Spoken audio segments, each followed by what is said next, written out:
start? You can start. Hey guys, we're waiting Say, while hey, everybody. I don't like it when everyone says, hey guys.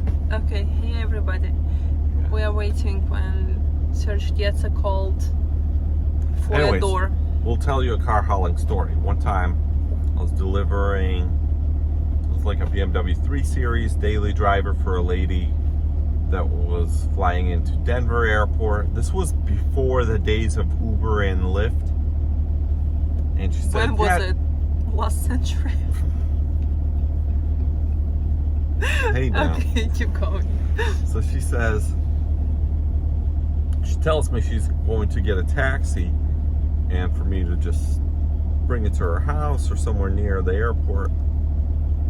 Well, it was like a 2-car enclosed car hauler, and I made a loop through the airport at the baggage claim and seen that I could unload the car right there.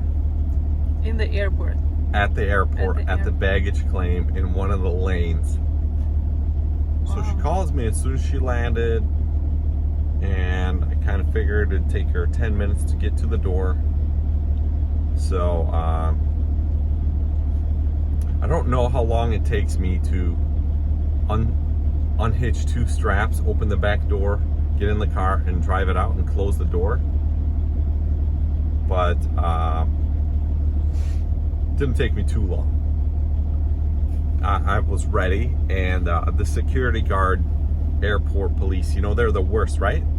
As soon as you stop for like 10 seconds, they're like, hey, you move now, Yeah, tickets. and you I'm were, right. And you were on the truck. I'm surprised I was in the truck, yeah.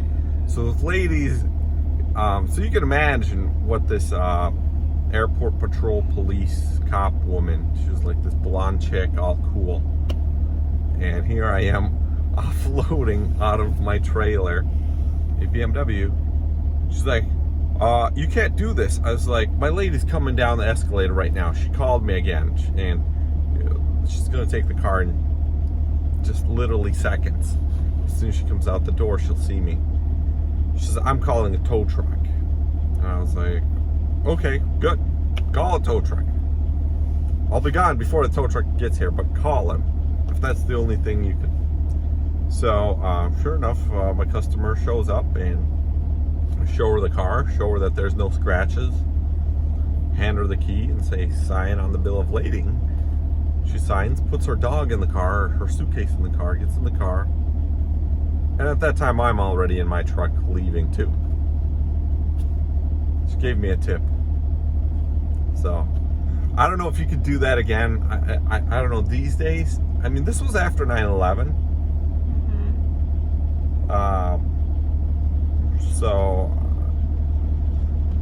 yeah. Don't think I would do it in Phoenix, where I dropped Dasha off in the semi truck just at the thing, and this guy's like, They were crazy. Yeah. oh, really? Yeah. After I left, were they like...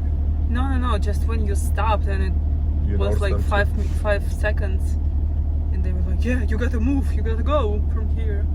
So I'm really surprised that it let you stop, unload the car, wait for the customer. You know what? When you're car hauling, you feel like you can just leave the truck anywhere and unload,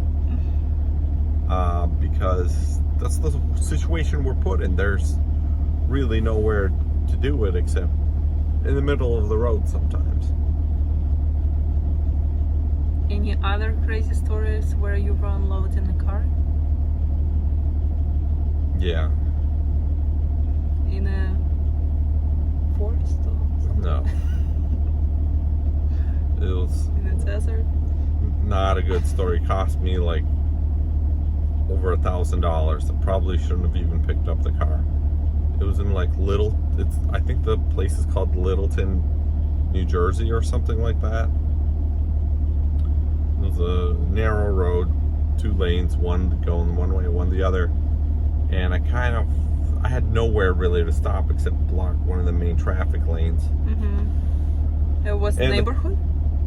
It was kind of like industrial and neighborhood. There's like shops and stuff. It's New Jersey. There's like power lines everywhere. All over the street. And the guy, the customer, it was like a Shelby Cobra car, kit car. He just hands me the keys. So the car's right there. I filled out the bill letting. He signed it. Boom, he hops in another car, leaves.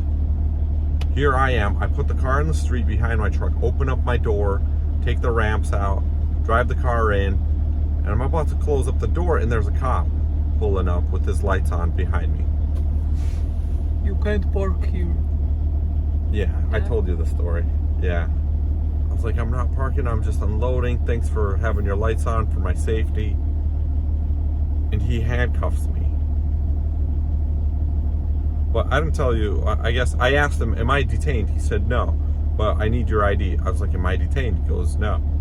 It's like, I need your ID. I guess he was trying to write me a parking ticket. That's why he handcuffed you? He handcuffed me, yeah. Was it? By this time, I already strapped down the car, and he towed the semi-truck with all the cars. And you just towing stayed? company. No, he took me to. In a truck?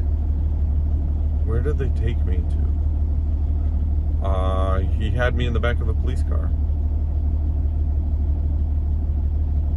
Was it that big of a violation? No. Why I did went he to court handcuff and you? I just like paid the fine. It was like. How So much it was the like fine? a $600 towing fee, and the fine was like $380 or something. And I specifically asked him, am I detained? He said no, but he handcuffed me anyways. He put me in the police car. He's like, now I'm going to take your license from you and give you a parking ticket. And maybe it might have been another ticket too for not listening to a police officer. But I told him, why do you keep asking for my ID if you told me I'm not detained? He's like, well, you weren't free to go. And I was like, well, isn't that the same thing? If I'm not detained, I'm free to go. And he was like, no. So that's New Jersey for you. Yeah, when I came to the towing company, it was only like 5 miles away. They were really nice. They towed the Concorde airplane when it was in like from like airport to airport. They had like pictures on the wall. They towed it like 19 miles down the street. Why? Because I don't know, for some reason one of the Concorde airplanes needed to be moved like 20 years ago or something. So it was a cool towing company, and they just had my truck on the street with a key in it, and I came in, paid the tow, gave the receipt. They just wanted money from you. So yeah. Stupid. But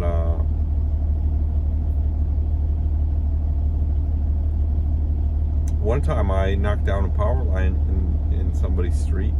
Really? Where? This was I already had picked up a car there and had been on their street. This was a repeat customer. And then I pulled in the second time, the next time I was there, and the power line went down as I turned in. And so we called the police, and they called the local electrical company to rehang the wire and hang it up higher. How much did it cost you? Nothing.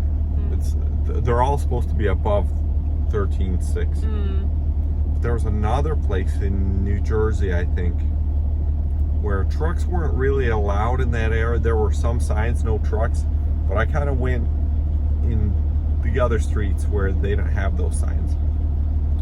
But I remember pulling up to a stop sign, and I look in the mirrors, and there's a giant cable hanging off my truck, off the side of my truck.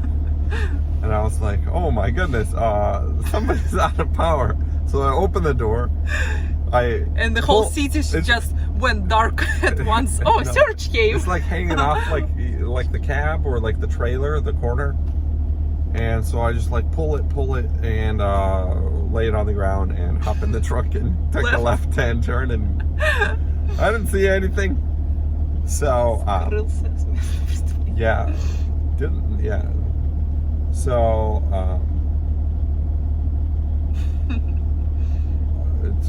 so I think that's 2 power lines. but no bridge accidents. You know, always. There was a time in Sagaponack, is that how you pronounce it, New York? I asked the customer, do trucks go? Customers never know. Mm-hmm. They think they know. They think you're coming in like a little Nissan or Chevy S10 pickup truck. You know, hey, do trucks go in your neighborhood? Is it okay? Yeah, it's fine. Never believe I show them. up there, pick up the car, load it up, go to an intersection, turn around, come back, and I was like, my goodness, what tornado went through here? All these rare old trees, 100-year-old trees that tower into the over the street. That low that you can All go the with branches truck? are dangling on the ground and hanging off the trees like this. I was like, man, that was me. When everyone wakes up in the morning, they're gonna be mad that I drove a truck through here. Yeah, at the end of the street, there was a no trucks sign. You couldn't go any further. But on the street, I guess, we went. So trucks didn't go there often. And that's why all the trees grew into the street. And occasionally a car hauler comes and knocks them all down. No more trees there. Yeah, so that's my story. Yeah. Let me know if you bring a car to the airport and offload it quickly Or any other in the crazy baggage stories. claim and give it to your customer and save them a taxi trip